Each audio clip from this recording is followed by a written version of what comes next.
Désir d'enfant, conception, grossesse, naissance et premiers mois. Nos invités nous racontent leurs petites et grandes histoires dans Aternité. Aternité, c'est le podcast autour de la naissance, de la paternité et de la maternité. Je suis Clémentine, et lui, c'est Marc. On sait comment naissent les bébés, mais comment naissent les parents d'aujourd'hui ? Parce qu'il y a autant de réponses qu'il y a de parents, on vous propose de revenir sur ces chamboulements avec certains d'entre eux. Voici leur histoire.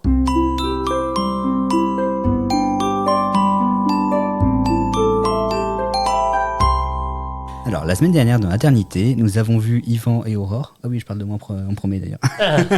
Nous avons vu Yvan et Aurore qui se rencontrent grâce à un bug d'application, qui se lancent dans le projet bébé après une Aurore qui débarque à la maison un peu à l'improviste. Enfin, à l'improviste. Une aurore boréale. Une aurore boréale. Oh. Et finalement, après quelques difficultés pour la conception et d'autres projets en cours, tout arrive d'un coup. Donc la maison, le Pax, le chien et le bébé. Et donc, quand est-ce que vous avez su que ça avait marché ? Alors, je faisais un test de grossesse à chaque jour où mes règles étaient censées arriver. Donc, ce matin-là, je fais un test. Il n'y a rien, je le jette beaucoup trop vite. Et à demain. Donc, le lendemain, toujours pas de règles. Je refais mon test. Et là, j'ai un doute. Donc, je bug un peu dessus. Je termine aux toilettes. Je prends ma bandelette et je débarque dans la cuisine juste terminée de cette semaine-là. Ouais, 2 jours avant, quoi. Elle était rutilante. Ah, et j'avais pas encore mis les casseroles dans les placards, quoi. C'était... Et Yvan, tout content, en train de faire le petit déjeuner pour juste après, avant de commencer le travail, quoi. J'arrive avec ma bandelette et je lui dis, mais t'en penses quoi ? Mais complètement buggée, moi, devant... je buguais. Elle était quoi ? Est-ce que... qu'est-ce que tu vois ? Puis oui, c'est positif. Puis il chantonne dans la pièce, comme si de rien n'était. Moi, je reste buggée sur la bandelette. Mais t'avais deviné ce que c'était, enfin, tu l'avais analysé. Oui, parce que je connais Aurore et je connais ses petits rituels, et du coup, là, je savais que c'était ça. Ok. Donc, j'ai capté direct que c'était ça, mais j'ai mon côté professionnel de santé, je pense, qui analyse un peu le truc. Je lui dis, ok, oui, c'est bon, t'es enceinte, ok. Et puis moi, je suis content, je t'entends, etc. C'est pas monté au cerveau, quoi. Et c'est pas vraiment monté au cerveau. Et moi non plus, du coup, puisque je bug toujours dessus, en fait. Et je vois que ça avance de plus en plus. Et puis, dans la journée, j'en ai fait 3, 4 de plus. Question de confirmer, je pense qu'on fait tous. Ouais, Moi, au travail, j'étais étrangement joyeux. Les gens se sont dit, oh, bah, il est en forme aujourd'hui, ça va. Puis au fil de la journée, j'ai vraiment des symptômes. Et je me dis, mais c'est pour ça que je suis fatiguée. À la limite, à m'endormir, en fait, sur le clavier, je comprends mieux. Puis les seins qui me font un peu plus mal, un peu plus gros. Il y a plein de petits signes où je me dis, mais oui, c'est ça, en fait. Bah ouais, donc je suis arrivée, le soir j'étais vraiment, ouais c'est sûr en fait, on fait la prise de sang demain, mais c'est évident quoi, pour moi c'était acquis quoi, je l'ai réalisé au cours de la journée. Et le lendemain matin, du coup, on va pour la prise de sang, je demande à Yvan, vu ma fatigue, de venir avec moi pour la prise de sang. Je fais la prise de sang, et Yvan, c'est comme c'était le vendredi, travailler juste le matin et rentrer le midi pour qu'on mange ensemble. Et pile poil, quand il arrive, j'ai les résultats qui tombent. Le timing parfait. Ouais. J'étais en attente et tout, j'actualisais régulièrement et tout. Et puis là, ça tombe pile poil quand il me demande. Et alors, je dis, non, rien. Et puis là, j'actualise. Ah, bah si. On regarde. Bien sûr, positif. Pour moi, c'était même pas une surprise. C'était, je le savais, quoi. Le taux de bêta-HCG qui crève le plafond. C'est ça. Tu connaissais par cœur. Tu connaissais les chiffres par cœur du bêta-HCG pendant longtemps. Ouais, j'ai gardé les chiffres en tête, mais je retiens tous les chiffres comme ça, bizarrement, mais il y a des noms comme ça qui restent. Je sais pas pourquoi. Deuxième écho, il me sort le chiffre, et je dis, mais oui, je sais. Je dis, mais non, moi je sais pas du tout. Et du coup, Yvan, là, par contre, il fond en larmes, direct. Ouais, là c'est monté au cerveau. Ok, parce que jusque-là... C'était pas assez probant. Non, en fait... tu réalisais pas. En fait, c'est que... je pense que j'ai fait un switch à un moment donné. En fait, c'est qu'il y a quand c'est un test, c'est oui, non, mais t'as des vrais positifs, des faux positifs, etc. Et des fois, la valeur, elle peut dépasser un petit peu et ça active ou pas le truc. Là, quand t'as un chiffre en face de toi, c'est probant. Et surtout que ça crève le plafond. Donc tu te dis, il n'y a pas dans la marge d'erreur, quoi. C'est doux. On sent le scientifique qui parle. Hein. Oui, mais voilà. Et du coup... Les chiffres, c'est cartésien. Ah, mais complètement. C'est les maths. Je suis pareil. Vraiment sur un côté cartésien, ouais. On s'est trouvé là-dessus. Vous êtes tous les deux plus ou moins dans la santé, quand même. C'est ça. Donc, du coup, clairement, je vois ça et je capte. Et là, je me dis, ah ouais, non, mais en fait, on y est, quoi. Et là, grosse prise de conscience. Ah ouais, grosse prise de conscience, grosse montée d'émotion et Alors, les larmes qui arrivent aux yeux, quoi. Ce que je n'avais pas dit non plus, c'est que pour gérer l'attente de la grossesse, j'achetais un truc plus ou moins tous les mois quand j'avais la déception pour préparer la surprise à Yvan. Bon, vu comment ça s'est passé, c'était pas du tout le cas. Mais du coup, je lui offre une boîte avec tout plein de choses que j'ai cumulées. Il savait que je la faisais, mais il savait pas quoi. Du coup, avec tous les objets pour lui annoncer, quoi, lui dire. Et je savais qu'à chaque mois où il n'y avait pas, t'as rajouté un truc. Du coup, moi, ça m'allait à peu près. Donc, dis-moi, oh non, j'ai pas envie, la flemme. Non, je rigole quand même pas. Et du coup, il y avait quoi dans cette boîte ? Il y avait des Playmobil avec la petite chambre de bébé, il y avait les petits chaussons. Les petits chaussons, petits bonnets, les petites moufles en laine, tout ça, trop mignon. J'avais mis une tétine, je crois. Il y avait un bavoir de jeu de rôle, puisque Passion d'Yvan. Oui. Il y avait plein de petites choses comme ça. Il n'y a pas un petit biberon aussi, ou un truc comme ça, quoi. Non, je crois pas. Non. Pas de biberon. Mais ouais, des petites choses en fonction de ce qui me venait, des envies. Tiens, ça me plaît bien. Donc à chaque fois, un petit truc qui aurait permis d'annoncer la grossesse. C'est ça. C'est ça. Ok. Et je préparais une petite boîte, j'avais tout bien fait avec un petit plaid et tout que j'avais acheté aussi qui pourrait servir avec le bébé. Et j'avais tout positionné dans une petite peluche et tout pour petite présentation, quoi, une petite boîte pour annoncer. C'est trop mignon. Et donc du coup là à ce moment-là en fait quand comme le donne moi c'est remontée d'émotion du coup le petit body le petit bonnet les petites moufles trop mignons etc. Donc pareil en pleurs j'en pouvais plus. Et puis pour l'anecdote après dans les jours et les semaines qui suivaient en fait elle s'amusait à cacher dans la maison le petit body par-ci tout comme ça. Et dès que je le trouvais pareil c'était rebelote, c'était terrible quoi. Tu t'amusais avec ses émotions. Ah c'était horrible. Sadique complet. Je m'amusais à mettre par exemple les petits chaussons sur sa table de nuit. Je faisais attention, oui. Ce qu'on n'a pas dit non plus sur l'annonce, Immanquable. Ah oui. c'est que ce week-end-là, on avait plein d'invités qui devaient venir. C'était un vendredi. Vendredi midi, du coup, on a reçu le résultat de la prise de sang. Ok. Le vendredi soir, on avait un cousin qui du coup de Bordeaux et sa compagne qui devait venir manger à la maison, venir manger des sushis à la maison. Ah oui, non, donc, ouais. Pas De bon possible. plan. Ouais. Bon, du coup, C'est mais non, finalement, on n'a pas fait les sushis parce que le poisson, il était pas très bien au Leclerc, donc machin. Ça amusait à chaque fois à trouver des excuses, c'était Et magnifique. Ils ont week-end. pas grillé ? Non. Non, ils ont pas grillé. C'est bien joué. Et dans le lot, il y avait, du coup, le lendemain, il y avait un oncle, du coup, le père de ce cousin-là, qui devait venir nous voir aussi, pour notamment voir la maison, en fait, parce qu'on était dedans depuis un mois, Ouais. voir comment avançaient les travaux, parce qu'il est très là-dessus. Et il fallait absolument pas, en fait, qu'il sache, parce que si lui, il sait, toute la famille sait. Ouais. Donc, on avait la mission de pouvoir réussir à commander des pizzas, discuter ça t'as droit, ça t'as pas droit, sans se faire griller par les autres, quoi. Puis on a fait des erreurs en plus. C'est-à-dire qu'on avait créé un groupe WhatsApp entre nous avec bébé dessus. Et quand je te demande ce qu'il en est, si je peux prendre telle chose sur la pizza, le téléphone est dans les mains du cousin. Mais attends. Vous avez créé un groupe à 2 ? Oui. Ouais. Ok. Avec le nom bébé, mais juste la lettre B. Mais pourquoi ? Pour séparer en fait ce qu'on se disait sur le bébé, sur les projets, etc. Ah d'accord. Ok, On c'est séparait ça, les ok. conversations si jamais on devait cacher ou quoi que ce soit, Ok. si on trouvait ça plus simple, sauf qu'au contraire, Ouais, bah voilà, c'est pire. Donc, Bien joué. donc, le cousin, il a le menu sur le téléphone, il a la notification bébé avec un petit Bah cœur oui. jaune qui apparaît, il capte pas, il dit, Oh là là. j'ai sué à ce moment-là, c'est terrible. Bon après c'est pas le plus malin de mes cousins, mais là, on il y a- l'embrasse. Hein, Oui. Pourtant, il est ingénieur en plus, hein, mais bon, bref. Non, mais il y a eu plein de choses comme ça, et ils captaient pas. C'est impressionnant. Je pense que c'est le premier bébé de la famille, en fait. Les gens, ils captent pas. On peut faire plein d'erreurs, les gens, ils captent rien du tout. Ouais, c'est un c'est truc de fou. fou. C'est ça. Mais en fait s'ils sont pas dans le contexte, bah ouais en fait C'est ça. ça passe à côté. J'étais concentrée Mais à tant dire mieux. autre chose. En vrai tant C'est mieux. ça. C'est ça. Non je bois pas d'alcool. Je prends pas de sushi tout ça. Oh bah ok. Je prends des antibiotiques. Et puis ouais, le premier soir, alors même qu'on devait aller chercher ce cousin, on est allé, on avait vraiment besoin de se décharger, de le dire à quelqu'un. C'était trop fort, là, on Ouais, était tout un week-end avec Je plein de pense monde que à la c'est maison. important. Ouais. Il y avait besoin absolument de décharger. Donc une copine à nous qui est devenue sa marraine, on lui dit est-ce qu'on peut passer ? Non, mais t'es sûr ce soir j'ai pas beaucoup de temps. Non mais ça va être très rapide, je te promets. Il faut qu'on passe, c'est faut qu'on important. passe. Ouais, c'est vraiment important et tout. Elle a pas grillé ? Sans Elle a douter, vu si, le truc si. venir à Ah oui. plein nez, là. Bah oui.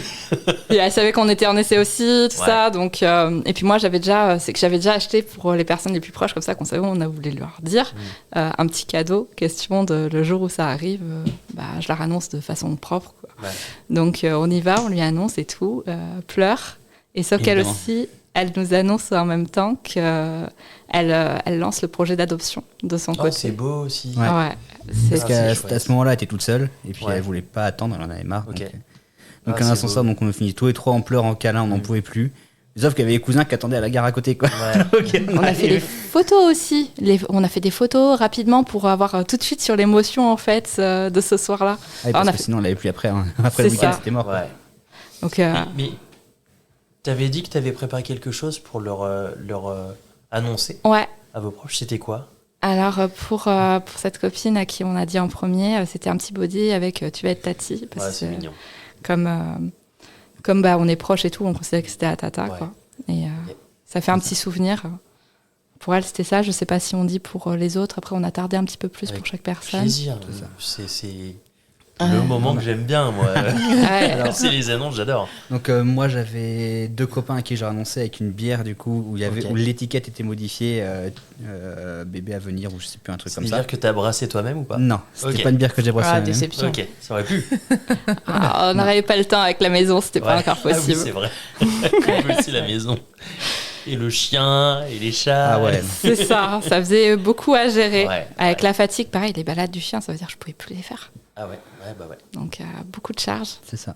Et du coup, pour les annonces, après, il y a eu tes fait- frangins. Non, ta famille avant. Il y a eu ma famille avant. Ouais, bah, c'est pareil. Ma famille était censée venir voir la maison, sauf que je me suis dit, ma mère, elle va me griller direct. Et je voulais pas dire trop tôt.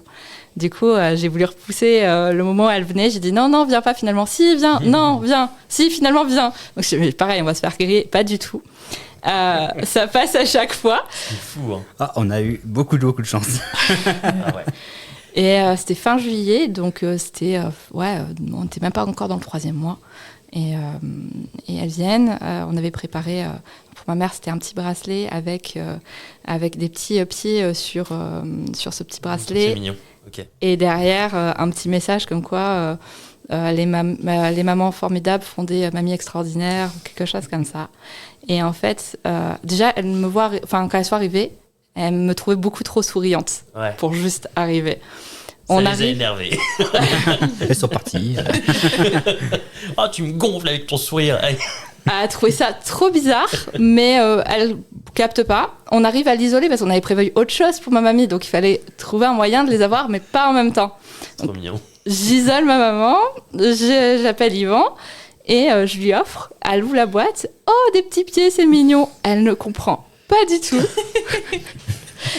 Et elle lit le petit message. Les mamans formidables font des mamies extraordinaires. Et elle capte pas non plus. Ah Elle dit ça non, comme ça. Puis elle c'est fait dingue. maman, mamie. Et là, elle comprend à ce point-là. C'était Ah, trop c'est drôle. Là, on a vu littéralement le déclic se faire dans le cerveau, c'est trop bien. C'est hyper drôle. Petite lumière qui s'allume. Ah ouais, mais clairement. Et c'était J'adore. mais, oh, des petits pieds. Puis rien. Non, mais C'était le truc très après, drôle la à question voir. qu'elle nous a posée aussi, c'est que c'était une paire de petits pieds. Du coup, il y avait les deux. Mais c'est des jumeaux? Mais non, non. Non, non, 2 petits pieds. Ah, c'est Un rigolo, enfant, c'est à ça. 2 pieds, c'est normal, pas de problème. Puis du coup, derrière, on rejoint ma mamie, on commence à prendre un apéro, comme c'est en juillet et tout, et qu'on arrive dans notre maison, tout ça. Et puis, on lui offre, pareil, son cadeau, qui est un petit puzzle. Alors, je sais plus C'était exactement. en forme de cœur et elle marquait en 2024, la famille s'agrandit, ou un truc Oui. comme ça. Sauf qu'elle était tellement concentrée sur le puzzle qu'elle ne lisait pas du tout le puzzle. Ma mère qui venait de l'apprendre, qui était surexcitée à côté, qui n'en pouvait plus, qui nous faisait signe. Non, mais Et au bout d'un moment, elle capte enfin, et quand elle lit, ou une partie en plus, même pas entière, je crois, la famille s'agrandit, ou un truc du genre, ou qu'elle voit l'année, elle fait « c'est bien c'est typiquement sa grand-mère. ». C'était très drôle aussi, on était, mais c'est tout. Pas d'explosion de joie, juste c'est bien, avec un sourire satisfait. Elle dit, bon, bah d'accord, ok, on a fait notre boulot, c'est bon, c'est bien. Mais très drôle avec toutes les deux, et ouais, ça leur ressemblait bien. C'était trop bien. Et du coup, après, c'était... Après, mes frangins, on a fait une annonce. Alors, mes frangins étaient venus du coup dans l'été aussi. On n'avait pas encore vu mes parents. Du coup, mes frangins étaient au courant avant. Il y avait le fameux cousin aussi qui était revenu ce week-end-là. Parce Ouais. que c'était un week-end où on était censés tous se voir. Mm. Donc, on hébergeait tout le monde à la maison. Et en fait, on a lancé un jeu de société qui s'appelle... J'ai oublié le nom du jeu. Smile Life. Smile Life. En gros, Je connais pas. le but du jeu, c'est en gros avoir une meilleure vie, la vie la plus heureuse. Donc, avec le Le but, c'est d'avoir des petits sourires, mais on peut évidemment mettre des malheurs aux autres, etc. On peut avoir des enfants, faire des études, on fait plein de choses. On peut se marier, faire divorcer du coup les autres, avoir des enfants. Et on a joué là-dessus justement. Et en fait, du coup, on a créé 2 cartes dans le jeu. Donc, toi, tu as créé la tienne. Maternité. Ok. Et moi, j'ai créé une carte qui s'appelle bébé avec mon nom derrière. Ok. Et du coup, avec un peu le même style de design, le petit bébé qui tient une manette de jeu. Trop bien que vous ayez fait ça. Ouais, c'était très drôle. Et du coup, on a mis dans le paquet. Et du coup, forcément, on s'est arrangé comme pour que ce soit mes frangins qui récupèrent les cartes. Ok. Et le truc qui est très drôle, c'est que mon frangin, le deuxième, du coup, pas le petit dernier, le deuxième, il avait la carte quasiment depuis le début. Ouais. Il n'a pas pu la poser avant la moitié de la partie. Il avait le truc, il voulait la poser. Je me marie, cool, je vais pouvoir poser cette carte-là. Non, on te fait divorcer. Ah bah non, je peux plus la poser. Et pendant toute la partie, c'était ça. Et on était quasiment tous au courant, sauf le dernier de la fratrie, en fait, qui n'était pas au courant, ni sa copine. Ok. Ils n'avaient pas capté en fait tout ce qui se passait. Et nous, Ils on étaient là. Ils étaient là. Ouais. Et tous, on essayait de faire en sorte qu'ils puissent poser la carte parce qu'on savait qu'ils l'avaient. Et eux deux, ils n'ont pas compris. Du coup, quand il a enfin pu poser. Ils n'étaient pas de saquer le frangin en mode non, t'auras pas d'enfant. Alors que si. Et ils comprenaient pas. Et ils comprenaient pas du tout. Mais du coup, quand il a enfin pu poser et que tout le monde nous félicitait, eh ben, eux, ils ont pas compris encore. Ah, c'est trop drôle. Et puis après, bon, ils ont vu, ils ont compris et tout. Mais c'était drôle comment ça s'est passé. Ouais, c'était super cool. Et puis d'avoir la carte souvenir aussi, du coup, ça nous laisse aussi un souvenir. On l'a laissé dans le jeu, celle-là d'ailleurs. Oui. La carte bébé, on l'a laissé dans le jeu. La carte grossesse, on l'a sortie pour. C'est ça. Fallait quand même bien connaître le jeu pour se rendre compte que cette carte-là, en fait... C'était quand même visible, c'est vrai que c'était fait maison. Enfin, la carte bébé était quand même imprimée, mais ça se voit quand même que c'est pas forcément la typographie, c'est pas franchement... Ça marche. Et donc, le début de grossesse, comment il s'est passé globalement ? Alors, le début de grossesse, moi, j'ai été très fatiguée. Je pouvais pas m'occuper du coup du chien, où je pouvais plus faire les balades. J'avais, en plus de Furet, où j'étais famille d'accueil, que j'avais du coup récupéré, parce qu'on avait, juste avant de savoir que j'étais enceinte, parmi tout ce bazar, de tout ce qu'on avait, où du coup, j'arrivais plus du tout à m'en occuper et personne d'autre pouvait les récupérer sur cette période-là. Donc, c'était... Puis de rien dire du tout, c'était vraiment dur aussi. Donc heureusement qu'il y avait quelques copains d'au courant aussi. Et puis, non, globalement, moi, le premier trimestre, malgré tout, je l'ai relativement bien vécu. C'était juste là où je me suis dit, ça aurait été bien quand même qu'on ait de l'aide. Et c'est là où on ne peut pas l'avoir, en fait, où personne n'est au courant. J'ai eu peur une fois de le perdre parce que je m'étais cognée, ça y est, c'est la fin du monde. Mais sinon, je m'étais cogné le doigt. Non, c'est quoi? Tu t'étais cogné le ventre? T'étais tombé? J'avais pris l'angle de la table sur mon ventre et je me suis dit, ça y est, je vais le perdre et tout. Je sens, je comprends. Je sais pas, j'avais une intuition de ça allait pas, qui est passée après. Et je me suis dit, non, en fait, tout va bien. Mais des petites peurs comme ça. Je comprends. Et toi, Yvan? Comment tu l'as vécu, ce début de grossesse? Alors, ce début de grossesse, moi, j'ai cravaché parce qu'on était dans les travaux. Donc, la cuisine était faite, mais du coup, on était en salle de bain maintenant. Donc, t'avais un peu la pression, quoi. Il y avait... En plus de la salle de bain, après, il fallait faire la chambre du petit. Donc, ça rajoutait un peu de travaux, mais c'était cool. Que du bonheur. Mais du coup, moi, je voyais Aurore qui, elle, était très fatiguée. Donc, du coup, je compensais aussi sur les tâches ménagères et compagnie. Et c'était une période très fatigante, très intéressante, mais très fatigante. Intense. Ouais. Puis avec les travaux en parallèle, ça faisait beaucoup à penser, quoi. Ouais. Ok. Et comment vous vous êtes préparé à la naissance? Alors moi, ou à la parentalité, peut-être plus largement. J'ai beaucoup une en fait. Moi, je suis cartésienne, férue d'information, et je n'ai pas arrêté. J'étais abonnée à Mail notamment. Je lisais une tonne d'articles. Puis j'avais une peur aussi, on n'en a pas parlé précédemment, mais il y avait des gros bébés dans ma famille, je le savais. Et avant même de vouloir un enfant, j'avais déjà peur de ça. Je me disais... puis ma mère l'avait très très mal vécu pour ma propre... Ils étaient macrosomes? Ouais. Je suis née à 4,2 kg. Oui. Et triple épisio pour ma mère. Donc avec 3 hommes, dont mon père qui lui poussait sur le ventre. Donc, c'est pas vrai. Si. Et enfin, elle a eu infection, elle a eu tout ce qu'il fallait pas en fait. Et je connaissais cette histoire et j'étais je veux pas vivre ça. Un peu traumatisant. Ouais. C'est ça, elle m'a transmis son traumatisme. Ouais. Et j'étais je veux anticiper, je veux chercher sur ces informations-là. Et puis vu mon métier, je connais un petit peu en termes de statistiques et tout ça, donc je sais lire des articles scientifiques, j'allais chercher de ce côté-là. Sauf que je n'avais pas de diabète gestationnel du moins détecté. Et alors que je m'étais dit, si c'est sûr, c'est du diabète gestationnel sur plusieurs générations, c'était juste mal détecté. Et non, en fait, visiblement non. Et je trouvais rien sur hors diabète gestationnel pour ces gros bébés, quoi. Il y avait quasiment aucune information. Et je me suis mise en tête qu'il fallait absolument que je me fasse déclencher pour limiter les dégâts, éviter la césarienne. Je ne me projetais pas du tout dans une césarienne. Ok. Et même si je m'y étais préparée, je savais qu'il y avait plus de risques. Je savais qu'il y avait plus de risques aussi d'hémorragie. Enfin voilà, j'avais vraiment cette notion de danger, et c'est le côté cartésien qui me rattrapait pour essayer d'anticiper et prendre le moins de risques possible. Ok. De ça. Alors que moi, j'étais plutôt le papa ours qui en fait commençait à préparer le nid douillet pour tout le monde.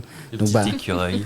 Ah oui, écureuil. C'est l'anecdote que j'allais dire, c'est qu'en fait, vraiment, c'est que j'ai cuisiné pas mal pendant cette période-là Ah, trop bien. pour stocker beaucoup en fait dans le congèle pour anticiper justement la période post-naissance où on sait que c'est la galère et du coup, on en a à manger, quoi. Ouais, du bench cooking. Ouais, c'est ça. C'est ça, hein. Batch cooking. Bâche. Batch. Batch cooking. Ouais. Batch. Ok. Et puis il y avait les travaux aussi du coup avancés, donc en fait je me suis investi beaucoup là-dedans, quoi. Et pour l'anecdote aussi, je l'ai senti très très tôt, Ah au ouais. point où j'avais peur qu'on me prenne pour une folle, parce que je l'ai senti avant la fin du premier trimestre en fait. Donc j'étais là, mais personne va me croire. Et à chaque étape d'ailleurs, ça a été le cas pour la première fois où je l'ai senti, vraiment, j'étais très sensible, je pense, à mon corps et ce qui se passait. Ouais, même pour ces premiers mots, même plus tard en fait, surtout, je trouvais que c'était extrêmement tôt. Et je me suis dit, mais on va me prendre pour une folle, je peux pas le dire en fait. Donc je gardais sur moi. Ouais. Et parce que justement, j'étais tellement informée que je me disais, non, c'est pas possible, c'est beaucoup trop tôt. Et mais en fait, ici, ça s'est confirmé, je l'avais bien senti très très tôt. Ok. Et Yvan, par contre, n'était pas trop réceptif. Oui, j'avais du mal en fait à m'investir dedans. En fait, c'est que Dans la grossesse non, pas investir dans la grossesse, mais investir le côté émotionnel en fait. C'est qu'en fait, j'ai toujours côté cartésien. Ah oui, ça bouge, etc. Il est en bonne santé, parfait, nickel. Ok. Et puis hop, je repars à la peinture. Ouais, ok. Je l'ai invité à toucher mon ventre et ouais, c'était sans plus en fait. On avait même ramené le stéto pour écouter son cœur et tout plus tard. Oui. Mais ouais, c'était très compliqué. Yvan passait tout de suite à autre chose et c'est pas beaucoup de temps à essayer un petit peu de créer du lien, quoi, en fait. Alors que moi, j'étais déjà à fond dedans. Ouais. Et t'as trouvé pourquoi tu... Absolument pas. Je Non. pense que il y avait tellement de choses à gérer à côté aussi. Et puis même, je pense que simplement, j'avais besoin d'avoir le bébé là, en fait, Ouais. pour créer du lien pour ma part, je pense. Ok. Mais j'ai l'impression que c'est Ouais, c'est récurrent. très très très récurrent, ça. Ouais. C'est peut-être la physiologie de la grossesse version homme. Peut-être. Après, c'est peut-être aussi le côté, on n'a pas envie, on a envie de créer une relation exclusive aussi avec l'enfant et pas au travers d'une autre personne. Peut-être ça aussi qui veut. Ouais, c'est intéressant. Puis on est toujours présent en fait. La maman, elle est toujours là. On peut pas faire autrement. Ouais, Alors que nous, carrément. on a des moments. On peut pas avoir de secret avec le bébé. Tu te rends compte, c'est terrible. C'est ça. Mm.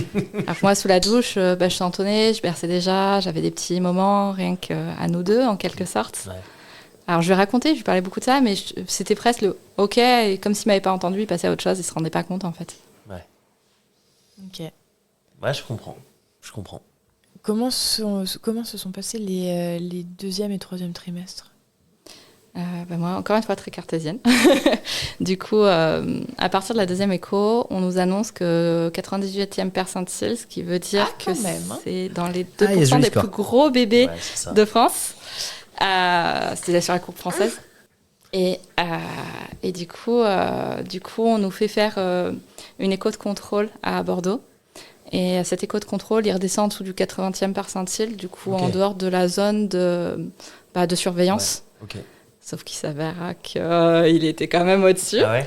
Ouais. Ouais, Et- c'est la seule écho où il était en dessous des 80. C'est pas ultra fiable, hein, les échos, quand même. D'un échographiste à l'autre, ça change.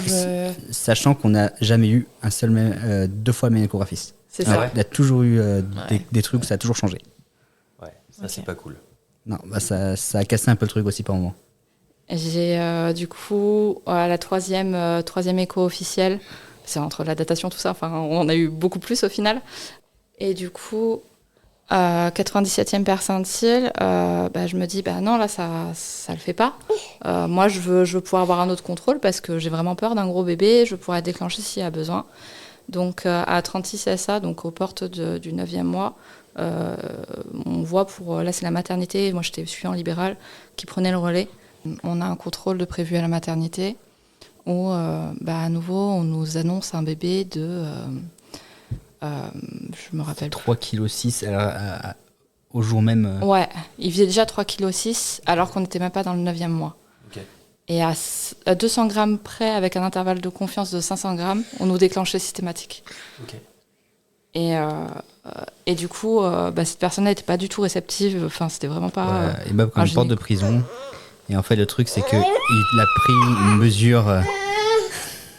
Il a pris une mesure du fémur qui était complètement courbé, en fait. Okay. Sans savoir un truc à peu près droit. Okay. Et en fait, on voit toutes les mesures sont au-dessus, en fait, sauf le fémur où on est pile à 50%. Donc on sait qu'il a foiré son truc. Mais... Ouais. Donc voilà, mais bon, il m'a pris une porte de prison. On a demandé, en fait, à avoir une autre écho, genre 1 ou 2 semaines plus tard. On a eu 39 SA. Ok. Pour contrôler, pour voir un petit peu où est-ce que l'on était. Et puis notre sage-femme était folle à ce moment-là. Elle dit, mais non, il faut recontrôler, quoi. C'est pas qu'elle était folle, mais j'ai senti quand je lui ai dit que le contrôle était à 39 SA, qu'elle était pas trop en accord par rapport au poids qu'il faisait. Okay. Il appelait déjà le bébé au joufflu. Ouais. Et c'est resté. Mais du coup, j'ai cherché un petit peu sur l'étude qu'il avait citée, qui avait défini sa décision.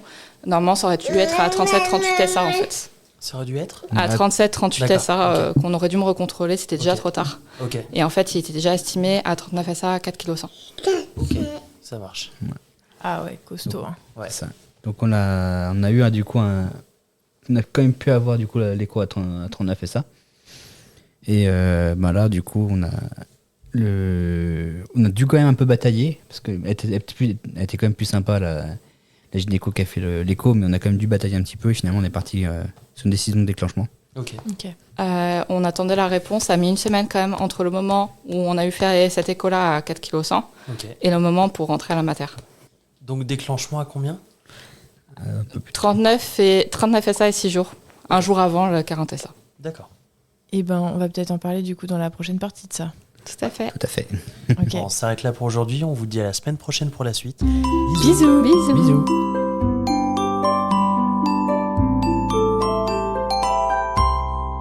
Merci de nous avoir écoutés. On espère que cet épisode vous a plu.